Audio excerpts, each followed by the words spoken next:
Coucou tout le monde, aujourd'hui je vous retrouve pour une vidéo un peu spéciale puisqu'elle m'a pris beaucoup de temps. J'ai enfin fini mes nuanciers d'encre. Donc j'ai fait les Distress Oxide et les encres Stampin' Up. Je vous montre que j'ai utilisé le papier Painted Multitechnique, tout simplement parce que je n'aime pas ce papier, donc c'était l'occasion de l'utiliser pour faire les nuanciers. Je vais vous montrer aussi les dimensions que j'ai choisies pour faire mes tags. Donc j'ai fait 7 cm de large sur 14,5 de longueur. Tout simplement parce que c'est là où j'avais le moins de pertes et que tout ce que je voulais mettre sur mon nuancier rentrait sur la page. Ensuite, je vais vous montrer que j'utilise les brosses que je vous ai déjà présentées à plusieurs reprises. Finalement, j'en ai gardé un peu plus que prévu et comme ça, j'ai fait 9 de chaque côté avec les étoiles pour les Oxide et sans les étoiles pour les Stampin' Up. Ensuite, je vous montre la planche de tampon et je me suis fait un modèle en fait, parce que ça je l'ai préparé en amont parce que ça m'a pris beaucoup de temps. Donc en haut, je vais mettre une étiquette avec le nom, je vais tamponner donc, alors je voulais une forme, je voulais un texte et après le rond en fait c'est un trou pour pouvoir venir faire comme quand on fait des couleurs de fond pour avoir la couleur vraiment précise de l'encre en question. Et donc les tampons, j'ai choisi des tampons de chez Dans Mes Pochettes. Donc pour les étiquettes, vous voyez que j'utilise Madimo. Alors là, au départ, j'ai fait beaucoup de coupes et j'ai énormément accéléré parce que en tout, je crois que j'avais 6 heures de rush. J'ai pas fait tout la même journée, je vous rassure. C'est pour ça aussi qu'il y a des variations de couleurs, de lumière, tout ça. Faites pas attention. Par contre, je me suis concentrée de faire un plan bien propre pour que vous ayez toutes les couleurs une fois que je les ai finies. Comme ça, vous les voyez bien. Et je l'ai fait avant de plastifier parce que je me suis dit que c'est là que ça ressortirait quand même le mieux en caméra. Bref, comme je vous ai prévenu, donc j'ai fait mon test de savoir où c'est que j'allais mettre le rond, le tag, le trou pour perforer, pour tout relier, les tampons, etc. pour que ça soit bien droit. Bref, ça je l'ai fait en amont. Ensuite, là, je suis pas bien organisée parce qu'en fait, ce que je fais, alors j'ai commencé avec les Oxide, et ce que je fais, c'est que je sors le nom à chaque fois de l'encre au fur et à mesure. Voilà, vous avez vu, j'ai commencé à taper le nom de l'encre pendant que c'est pas une imprimante, mais bon, pendant que l'étiquette sort et qu'elle s'imprime, je fais mon tamponnage, je nettoie la planche de tampon, et ensuite je fais parce que je suis en train de faire. D'ailleurs, je suis désolée, ça bouge beaucoup, mais j'ai la caméra qui est sur le bureau, donc forcément, enfin le pied qui est sur le bureau, donc forcément ça bouge. Donc voilà le résultat, je suis ravie, ça rend super bien, et ensuite je vais venir coller l'étiquette en haut sur la droite. Voilà. Après, vous allez voir, je vais m'organiser autrement, c'est-à-dire que, parce qu'en plus, quand je tape le nom et tout, c'est un peu perte de temps pour vous à regarder. Donc, ce que j'ai fait, c'est que je me suis calée en fait sur le canapé et j'ai imprimé toutes les étiquettes, enfin toutes, je crois que je les ai fait une vingtaine par une vingtaine, quoi, un truc comme ça. Alors j'ai commencé par les Oxide, donc c'est là où j'étais pas forcément le mieux organisé. Là je vous montre, vous voyez les Stampin' Up, je me suis sorti 3 blocs de 10 chacun en fait, 3 tours, si on peut dire ça comme ça, de 10 chacun, et je me suis sorti toutes les étiquettes, voilà. Et je trouve que ça va beaucoup plus vite, là j'ai pris mon rythme. Quand on fait des trucs à la chaîne comme ça, il faut trouver son rythme en fait, voilà. Et comme les Distress Oxide, j'ai essayé plusieurs trucs et finalement c'était cette solution qui me convenait le mieux. Je me suis dit que j'allais pas vous filmer, enfin vous montrer. J'ai filmé, mais j'ai pas gardé le rush parce que après c'est extrêmement répétitif et je fais exactement la même chose. D'ailleurs pour les Stampin' Up, je me suis même pas sûre d'avoir tout gardé parce que c'était très très long. Du coup, en temps, comme je vous dis, j'avais plus de 6 heures de rush, mais le moment où j'ai fait les étiquettes, j'ai pas filmé. Le moment où j'ai plastifié, j'ai filmé les Oxide ou les Stampin' Up, je sais même plus, une des deux, j'ai pas filmé les deux. Le moment où après j'ai tout perforé pour pouvoir refaire la reliure en fait avec un anneau, j'ai pas filmé non plus et tout ça mine de rien, ça a pris du temps. Honnêtement, je saurais pas dire, mais je dirais si je mets tout bout à bout, disons que ça m'a pris une journée entière quoi. Voilà, donc c'est très long. Je me suis motivée, franchement, je me suis motivée parce que je savais que je voulais faire la vidéo parce que quand j'en ai parlé, je ne sais plus dans quelle vidéo, vous avez été pas mal à me dire ah oui on aimerait bien voir, enfin pas forcément tout le process, mais surtout le résultat. Donc c'est pour ça que bon, je vous ai quand même montré le process parce que je trouvais ça intéressant pour ceux qui sont un peu comme moi, un peu toqués de l'organisation, tout ça, si ça peut vous aider, tant mieux, voilà. Mais vous allez voir, si vous inquiétez pas, j'ai fait bien un rush avec toutes les encres, comme ça, pour celles qui veulent juste voir les couleurs et le rendu des couleurs, vous l'aurez juste après. Alors, je pensais vous donner quelques astuces et conseils qui me sont venus pendant que je faisais tout ça. Alors, niveau process, j'ai pas vraiment de conseils et astuces parce que j'ai envie de dire, au départ, moi, je m'étais fait une organisation sur le bureau, j'avais fait plus ou moins un process en disant, moi, je fais ça, ça, ça, ça. Finalement, vous voyez que j'ai changé parce que, au moment T de le faire, en plus, moi, je voulais filmer, il me fallait la lumière, etc. Je suis droitière, j'ai la planche à tampons. Si vous n'avez pas la planche à tampons, si vous êtes gauchère, c'est encore différent. Ça dépend de tellement de facteurs, en fait, que le process en soi, je peux pas vraiment vous conseiller. Ça, c'est vraiment libre à vous, comme vous vous sentez. Je pense qu'il faut commencer à en faire quelques-uns et au bout d'un moment, vous allez voir qu'est-ce qui devient le plus pratique pour vous, quoi, tout simplement. Voilà. Ensuite, qu'est-ce que je peux vous donner comme conseil? De faire un gabarit et alors de vous y tenir, oui. En même temps, c'est le but du gabarit, mais c'est surtout que moi, en fait, moi, je voulais un tampon forme, donc là, c'est l'appareil photo, un tampon texte pour avoir justement l'impression du texte pour voir comment ça imprime le texte et la couleur, tout simplement, de l'encre avec pour moi quand je fais mes fonds, en fait. Voilà. Donc je voulais ces trois-là. J'ai hésité dans quel ordre je les mettais ou pas. Après, moi, dans ma tête, c'est tellement logique de faire l'accroche en haut à gauche, hein, comme un livre, quoi, j'ai envie de dire, dans le sens logique de la chose, que c'est pour ça que j'ai mis la tache d'encre en bas. Parce que c'est quand même là où c'est le plus facile de voir, finalement, ce qu'on voit. Alors, je mets des gros guillemets, le moins, c'est le tamponnage de l'appareil photo. Et encore que, si on écarte bien, on voit bien, il n'y a pas de souci, vous verrez ça à la fin, il n'y a pas de problème. Mais comme moi, ce que j'utilise le plus, c'est la dernière version en bas avec la plate couleur, pour rester simple. C'est ce qui m'intéressait le plus. Ensuite, il fallait que ça rentre justement dans la taille du papier. C'est pour ça aussi que je suis arrivée à cette taille de papier. Je voulais pas perdre trop, je voulais pas avoir trop de chutes de papier pour rien, quoi, hein, pour pas que ça parte à la poubelle, parce que là, les chutes de papier, j'en sais strictement rien. Et que ça rentre donc dans le tampon. Enfin bref, voilà, de préparer tout ça, je pense que c'est quand même l'idée de base. Ensuite, si vous avez la planche en tampon, évidemment, quand vous faites un travail aussi répétitif, je ne peux que vous la conseiller grandement. Alors, si vous avez juste des nuanciers à faire et que vous allez vous en servir que pour ça, peut-être pas forcément l'acheter, mais quoique dans le scrap, je pense sincèrement que ça peut toujours servir. Mais à la limite, vous en faites prêter une ou quoi, mais franchement, ça vaut le coup. En parlant de gabarit, donc vous voyez aussi que je me suis fait plusieurs. Alors il y en a un en haut avec le tour noir, un à droite avec le tour rouge, parce que j'en suis au rouge là à peu près. On attaque le violet, je vois pas bien. Vous savez que moi quand je fais le montage, j'ai un tout petit écran en fait, je vois pas grand chose. Bref. Au départ, moi je m'étais fait le gabarit avec le rond parce que je voulais que le rond soit centré, tout ça. Alors ça, je vous raconte pas le nombre de fois où j'en ai refait. Bref. Et très innocemment, je me suis dit, c'est bon, j'en ai fait un, c'est bon, il est parfait, on reste comme ça. Sauf que non, parce que forcément déjà les encres, moi en plus je les ai, comme vous voyez, enchaînées, vraiment fait à la chaîne, c'est le cas de le dire. Donc j'attendais pas forcément que l'encre soit super sèche, n'est-ce pas? Et que ce soit la Oxide ou la Stampin' Up, même si elle sèche relativement vite, faut quand même le temps, un minimum de séchage. Donc comme je les enchaînais, alors évidemment j'allais pas aussi vite, hein. Là, je crois que cette partie-là, je crois que j'ai fait x8 ou je me demande même si j'ai pas fait x10 dans la vidéo parce que vraiment ça a été très long. Bref, tout ça pour dire, j'étais partie sur un seul gabarit, mais évidemment non, plusieurs fois j'ai recoupé. Alors ça je sais même pas, je vais être très honnête avec vous, j'ai pas refait tout dans le détail pour la vidéo, mais je pense qu'à un moment donné vous allez voir que je prends le gabarit, je reprends une petite fiche et je redécoupe tout simplement mon rond avec ma perforatrice. Voilà. Tout simplement parce que comme vous voyez, alors j'ai essayé de le faire dans l'ordre des couleurs, donc ça allait, mais quand des fois on passe du rouge foncé à rose clair, hein, dans l'ordre voilà de comment je les ai rangés, forcément le rouge va venir dans le rose et ça va pas me plaire et puis ça va dégorger du coup ça va pas donner la vraie couleur en plus. C'est même pas le coup que c'est pas propre et que c'est pas net et tout ça, même si vous savez que ça me dérange, mais c'est le coup que ça va pas être représentatif de la couleur, de la vraie couleur quoi. Donc au bout d'un moment alors tout ça, je m'en suis rendu compte de toute façon quand j'avais fait les Oxide juste avant, hein. Mais au bout d'un moment, en fait, tout simplement, j'en avais plusieurs sur le bureau en fonction du clair, du foncé, couleur chaude, couleur froide, voilà. Après, des fois, il y en avait, ça faisait tellement longtemps qu'ils étaient sur le bureau, ils avaient bien séché, donc je pouvais m'en resservir, donc voilà. Mais ça, bon, c'est pareil, c'est au fur et à mesure qu'on voit la chose, hein. J'avais pas prévu d'en faire plusieurs, et puis au bout d'une dizaine, je me suis dit, mais il va jamais tenir mon papier là.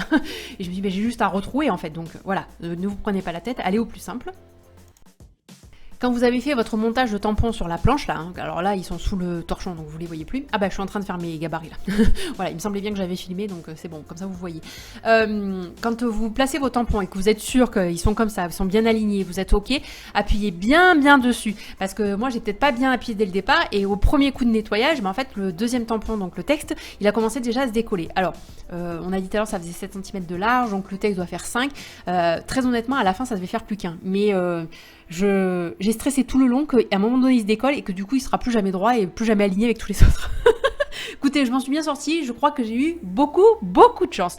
Mais voilà, du coup conseil, si je peux vous le donner, pensez à bien appuyer sur vos tampons sur la plaque pour qu'ils soient bien imprégnés. D'ailleurs vous voyez que je les nettoie presque plus parce qu'ils bougent tellement, juste je mets un coup de pchit et je laisse le torchon faire l'absorption.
Alors je vous ai laissé en musique sans parole pour le nuancier parce que je sais que perso moi quand je regarde ce genre de vidéo j'aime bien que ça soit le moment tranquille où je puisse prendre le temps justement de faire les comparaisons. Pareil, j'ai pas fait une par une. Au départ j'étais un peu partie là-dessus parce que je sais que souvent quand on regarde les nuanciers c'est comme ça, mais moi ce que j'aime regarder et que je ne trouve pas justement dans les vidéos nuanciers, c'est de pouvoir faire un comparatif. Parce que c'est bien d'avoir le nuancier, comme ça on a la vraie couleur et tout, je suis d'accord. Mais ce qui est intéressant c'est quand justement on veut un jaune, et ben qu'on ne sait pas quel jaune, enfin peu importe la couleur, hein, je prends un jaune comme exemple parce que c'est la première, moi dans mon classement, mais quand on veut une couleur, ce qui est bien justement, enfin pour moi je parle, c'est de pouvoir la comparer avec les autres. Est-ce que je prends une couleur un peu plus chaude, un peu plus froide, un peu plus foncée, un peu plus claire, bref. Donc c'est pour ça que je vous ai fait des trios et des fois par 4 puisque ce que j'estime moi aller ensemble et que c'est comme ça que je les range quoi. Voilà, évidemment après on n'a pas forcément tous la même manière de ranger, mais moi je les ai rangés de cette manière. Et je vous les ai montrés de manière à ce que vous puissiez faire la comparaison. Et j'ai assez zoomé, je pense, pour que vous puissiez voir aussi le nom. Alors si à un moment donné, vous avez un doute évidemment sur une, vous n'hésitez pas à me dire, tiens, à telle minute, celle du milieu, celle de droite, vous me dites la couleur plus ou moins, vous me dites et je vous redis le nom, il n'y a pas de souci. Et puis alors d'ailleurs, dans les noms, je crois qu'il y a des erreurs. En tout cas, j'ai repéré que la grise chez les Oxide, c'est Ivory Smoke, je sais pas ce que j'ai marqué Icori. Alors je pense que j'ai voulu effacer et modifier, et en fait, ça n'a pas effacé, ça n'a pas modifié. Voilà. Bref, donc ça c'était pour la partie nuancier. Ensuite, l'étape d'après c'était donc la plastification. Alors là, je vais pas vous mentir, j'ai eu de la perte parce que j'aurais pu en mettre 4 en fait. 4 tags par feuille, mais alors il aurait fallu que ça rentre limite au cordeau, et donc il aurait fallu que je sois beaucoup plus concentrée. Là je vais pas vous mentir, je commence à en avoir ras-le-bol, mais alors ras-le-bol. En plus vous voyez pas forcément bien, mais là donc par exemple je suis en train d'en mettre une, à droite vous ne voyez pas mais je suis en train de préparer déjà la suivante. Là je vais revenir pour sortir, voilà, attraper celle-ci parce que j'avais pas trop la place en plus en haut pour que ça fasse, donc il fallait que j'aille assez vite quand même pour le faire. Ensuite voilà, je mets la suivante et j'enchaîne. Vous voyez que je la tiens même plus là, elle est dans le vide quoi. C'est pour ça que la dernière en général elle est complètement toute tordue. Mais je m'en fiche parce qu'au moins comme ça me permet de la couper comme je veux. Je la coupe à ras, vous allez voir ça juste après. Alors pour celle du haut c'est facile puisque je les ai vraiment bloquées sur le haut, donc j'ai pas de coupe à faire. Je coupe en bas, j'ai essayé à chaque fois de bien les aligner. Il y en a quelques-unes où j'ai pas forcément bien aligné, donc je m'y suis repris à plusieurs fois. Et celle-ci en fait je la coupe tout simplement au ras. Alors je coupe pas à ras évidemment pour pas que ça se soulève. Ce que je fais c'est que moi dans la rainure en fait de mon massicot, je cale, comment vous expliquer? Je cale la longueur de mon papier blanc, voilà. Ben, je le cale pas là où ça coupe, je le cale sur la gauche de la rainure. Voilà, c'est ça mon repère en fait, tout simplement. Et donc ça laisse un tout petit rebord plastifié. Donc bon, alors là évidemment je suis pas sûre qu'on s'en rende compte, mais c'est plastifié légèrement sur le rebord et c'est à peu près égal partout. Alors vraiment je vous le dis c'est à peu près. Là j'ai pas fait de bêtises, enfin je réfléchis, mais non je crois que j'ai pas fait de bêtises, il n'y avait pas de problème. C'est quand après je vais trouilloter pour faire, pour passer mon anneau. Le seul conseil que je peux vous donner là, c'est de... Alors, c'est toujours pareil, ça dépend de votre papier, ça dépend des papiers plastifiés que... l'épaisseur que vous allez mettre, etc.